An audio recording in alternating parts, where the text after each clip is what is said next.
Assalamualaikum warahmatullahi wabarakatuh. Selamat pagi semuanya. Kembali di channel N8 TV dalam program Secangkir Ilmu. SMK 8 Idola. Inovatif, disiplin, kolaboratif. Ya, pagi ini kita akan belajar melalui pembelajaran jarak jauh. Ya, sebelum kita mulai, semoga semuanya dalam keadaan sehat semuanya. Tetap mematuhi protokol kesehatan, yaitu jaga jarak, kemudian rajin cuci tangan, kemudian tidak bepergian ke luar rumah kalau tidak terlalu penting. Semoga kita selalu dalam kesehatan.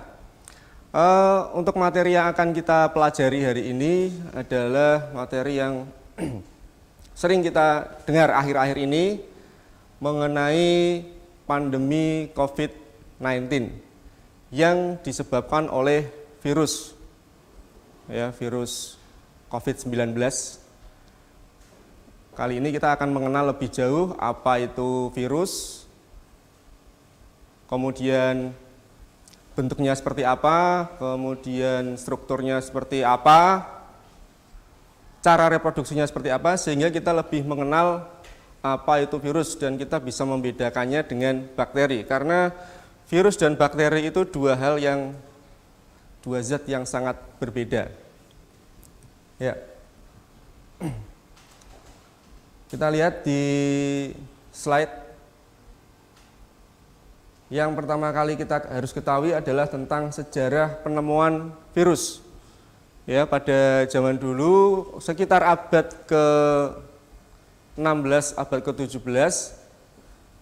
itu virus belum dikenal, ya. Tapi pada saat itu bakteri sudah dikenal dan banyak sekali penyakit bahkan wabah yang disebabkan oleh bakteri. Tapi ternyata ada makhluk lain yang lebih kecil ukurannya, strukturnya lebih sederhana, yang juga menyebabkan berbagai macam penyakit dan juga wabah. Pada saat itu ada seorang ilmuwan yang bernama Adolf Meyer pada tahun 1883, ya, pada abad ke-19 melakukan sebuah percobaan terhadap tanaman tembakau. Ya, tanaman tembakau yang mengalami atau menderita penyakit bercak daun atau tobacco mosaic virus. Ya, tobacco mosaic virus. Pada percobaan tersebut, Adolf Meyer mengekstrak tanaman tembakau yang sakit, kemudian ditumbuk untuk diambil ekstraknya, kemudian disemprotkan ke tanaman tembakau yang sehat. Ternyata tanaman tembakau yang sehat menjadi sakit. Nah, kesimpulan dari percobaan Adolf Meyer ini adalah bahwa penyakit pada tanaman tembakau itu bisa menular dari tanaman yang sakit ke tanaman yang sehat. Tetapi pada saat itu belum diketahui bahwa yang menyebabkan penyakit bercak tembakau itu adalah virus. Itu belum diketahui. Pada waktu itu yang diketahui hanya sebatas bakteri saja yang menyebabkan penyakit. Kemudian dilanjutkan oleh Dmitri Ivanovsky tahun 1892, melanjutkan penelitian dari Adolf Meyer, ya, bisa dilihat di slide itu, memodifikasi percobaan dari Adolf Meyer, ya, sama seperti Adolf Meyer, Dmitri Ivanovsky ini mengekstrak daun tembakau yang sakit, kemudian disaring dengan filter bakteri. Nah, ini di tahap ini ada perbedaan, yaitu si Dmitri Ivanovsky ini mengekstrak tanaman tembakau tadi yang sakit tadi dengan filter bakteri, artinya disaring dengan saringan bakteri. Kemudian ekstrak tadi atau saringan tadi, hasil saringan tadi disemprotkan ke tanaman yang sehat. Apa yang terjadi kemudian? Ternyata tanaman yang sehat tadi tetap berpenyakit, ikut menjadi sakit. Ya. Nah, kesimpulannya apa? Kesimpulan dari hasil percobaan Dmitri Ivanovsky ini adalah bahwa penyakit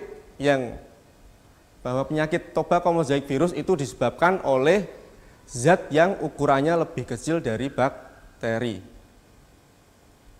Karena tadi kan sudah disaring atau difilter oleh filter bakteri, tapi tetap saja masih lolos.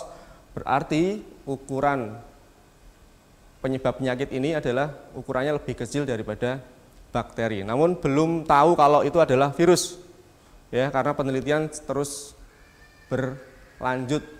Tapi dari kedua peneliti ini sudah merupakan cikal bakal awal tentang pembelajaran atau penemuan virus, ya. Nah, selanjutnya ciri-ciri virus. Ciri-ciri dari virus ini adalah bersifat aseluler. Ya, yang pertama bersifat aseluler, artinya dia belum berupa sel, belum mempunyai ciri-ciri sel. Kemudian yang kedua, hanya dapat berkembang biak dalam jaringan hidup. Yang ketiga, virus itu ukurannya mikroskopis, ya, sangat kecil, ukurannya mikron atau nanometer. Kemudian dia hanya memiliki satu materi genetik, DNA saja atau RNA saja, ya. Kemudian dia dapat dikristalkan, bentuknya bervariasi dan tersusun dari asam nukleat, ya. Dari ciri-ciri yang sudah saya sebutkan tadi, bisa digolongkan virus itu adalah bisa digolongkan ke dalam makhluk hidup, bisa juga digolongkan ke makhluk tak hidup, ya. Karena masih banyak yang memperdebatkan virus itu dimasukkan ke dalam makhluk hidup atau tidak. Karena dia punya ciri-ciri sebagai makhluk hidup, dia juga punya ciri-ciri sebagai makhluk tak hidup, ya. Nah, selanjutnya ini adalah struktur tentang virus itu sendiri, bagian-bagian tubuh dan strukturnya. Ya, ini ada dua contoh gambar dari virus, ada bakteriofag dan virus influenza. Ya, strukturnya kurang lebih seperti itu, ada DNA, ada asam nukleat, DNA atau asam nukleat, kemudian dia punya selubung, punya kapsid, punya ekor dan lain sebagainya. Nah, selanjutnya supaya lebih jelas lagi akan kita bahas satu persatu bagian-bagiannya. Ya, ada kapsid, ya, selubung dari asam nukleat virus itu namanya kapsid, mengandung banyak subunit protein yang disebut kapsomer, ya. Kemudian ada asam nukleat, itu adalah bagian dari paling dalam dari virus. Dia terdiri dari DNA saja atau RNA saja. DNA itu untaian ganda, rantai ganda, sedangkan RNA untaian tunggal, ya. Kemudian ada juga virus yang mempunyai sampul. Jadi selain punya selubung kapsid, dia punya selubung lagi yang namanya sampul, ya. Selanjutnya morfologi virus. Ya, ternyata virus itu punya bentuk yang bermacam-macam. Ya, punya bentuk yang bermacam-macam, ada yang berbentuk helix, ada yang berbentuk polihedral, ada yang berbentuk bola dan juga huruf T. Ya.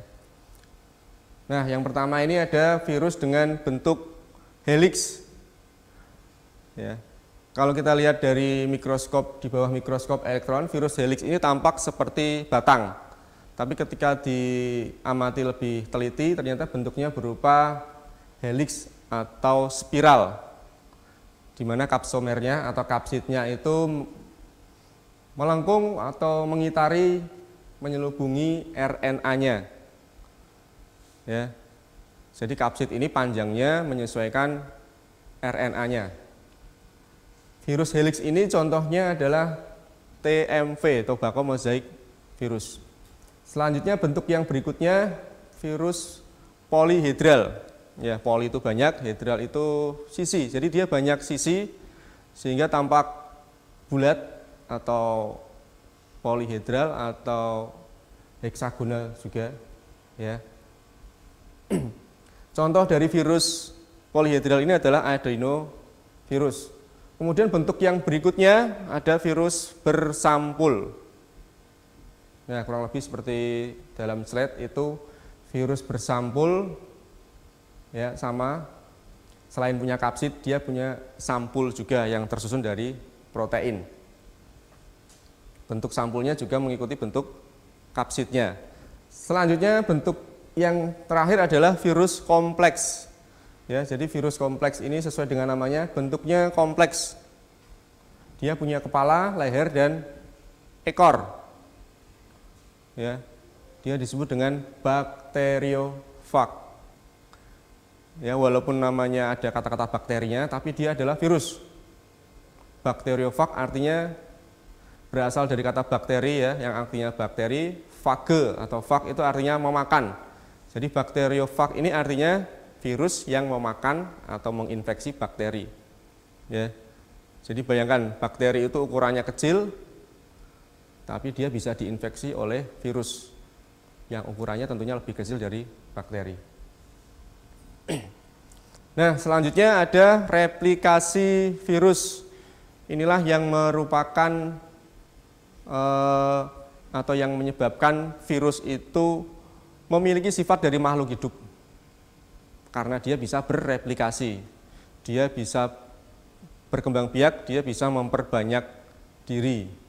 Tentunya dia bisa memperbanyak diri hanya di dalam jaringan makhluk hidup, di dalam sel hidup, baik itu tumbuhan, hewan maupun manusia.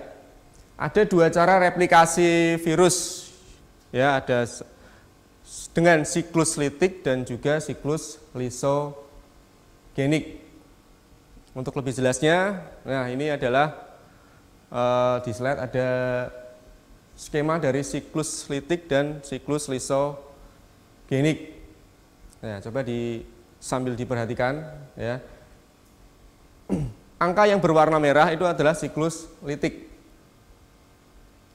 Ya, mulai dari tahap pertama itu, ya, bakteriofag menempel pada bakteri. Ya, yang berbentuk seperti kapsul itu adalah bakteri. Ya, bakteriofag menempel pada bakteri, kemudian melakukan penetrasi masuk ke dalam bakteri. Ya, setelah itu dia memperbanyak diri di dalam tubuh bakteri dengan terlebih dahulu menginaktivasi DNA dari bakteri. Dengan kata lain, bisa dikatakan virus ini membajak sel bakteri, mengambil alih bakteri, dikuasai, kemudian digunakan untuk memperbanyak dirinya sendiri.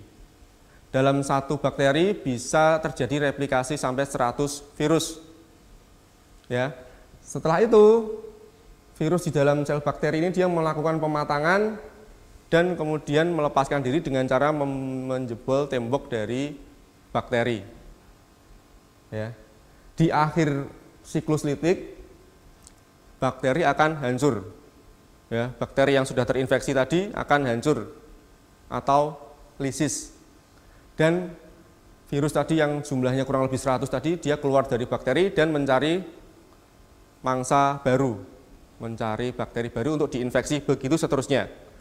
Ya, itu siklus litik.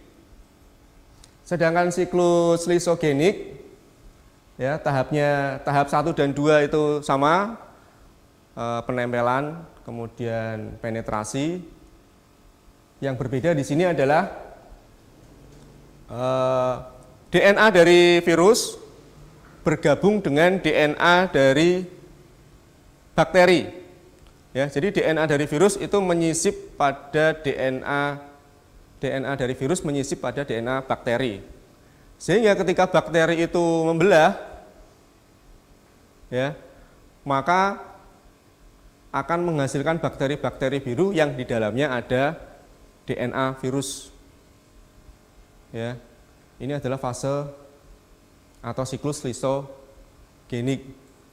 Jadi ketika bakteri yang sudah terinfeksi DNA virus, maka dia akan membelah 1 jadi 2, 2 jadi 4, 4 jadi 8, 8 jadi 16 dan seterusnya sampai jumlahnya ribuan hanya dalam beberapa menit.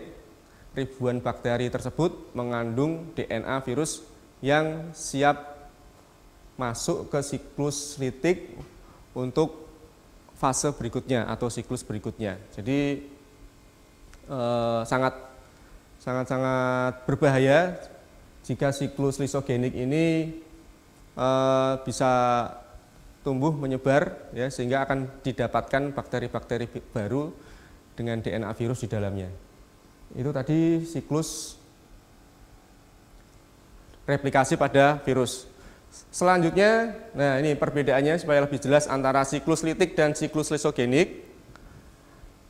Kondisi awal bakteri untuk siklus litik itu non-virulen, sedangkan siklus lisogenik itu dari awal sudah virulen, artinya sudah punya potensi untuk menular. Jumlah tahapannya untuk siklus litik itu 5 tahap, sedangkan lisogenik itu 4 tahap. Untuk kelanjutan siklus, untuk siklus litik terhenti karena sel inangnya rusak atau mengalami lisis.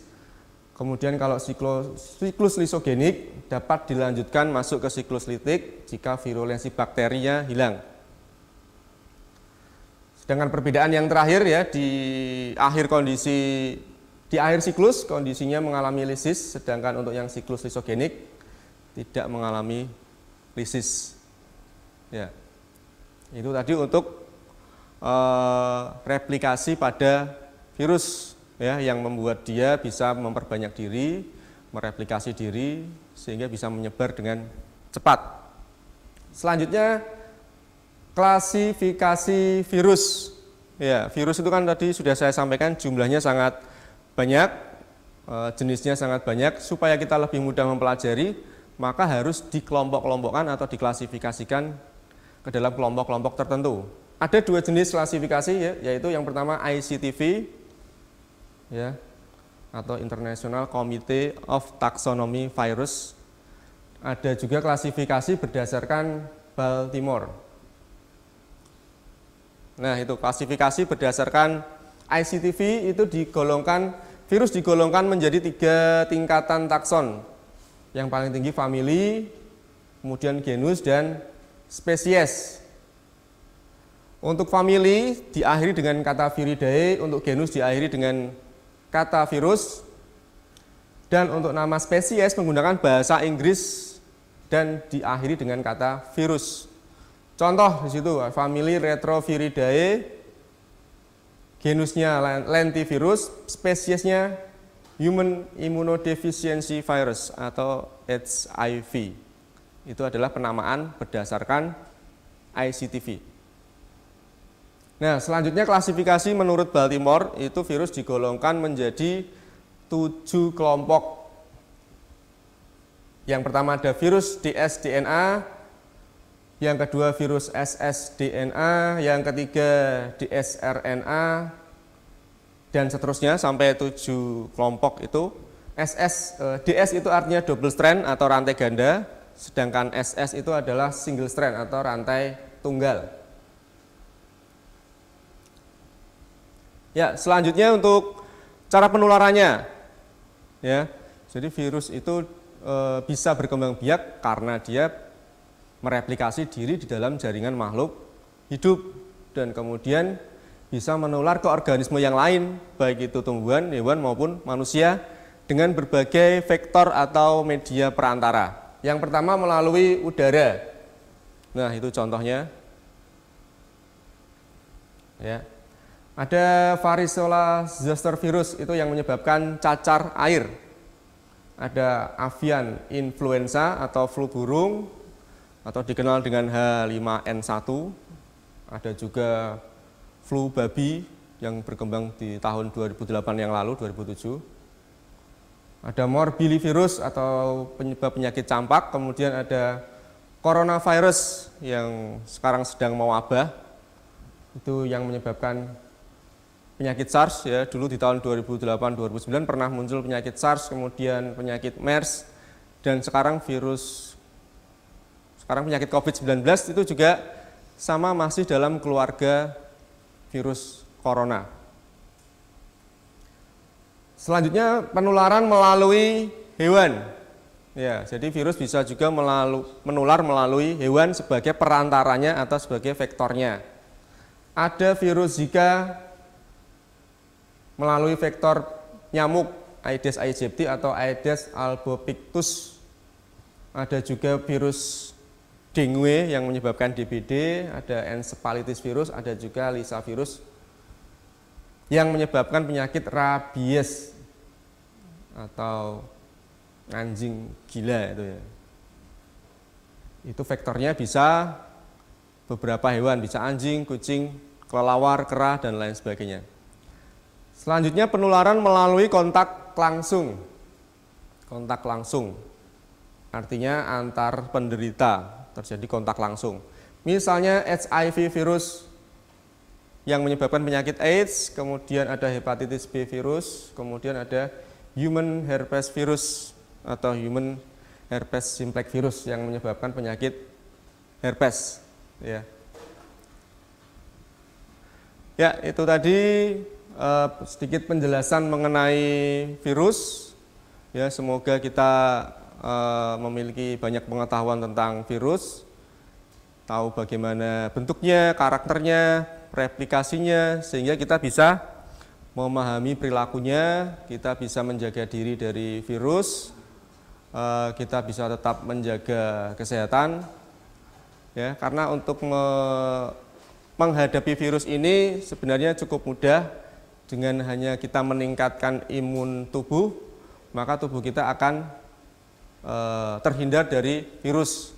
Bagaimana cara meningkatkan imun tubuh? Yaitu dengan makan makanan yang bergizi, istirahat yang teratur, banyak minum air putih, kemudian olahraga yang cukup.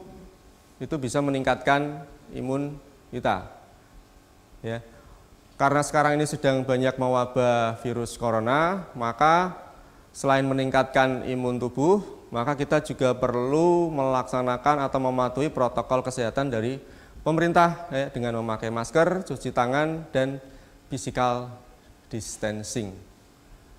Ya, demikian secangkir ilmu kali ini di channel N8 TV.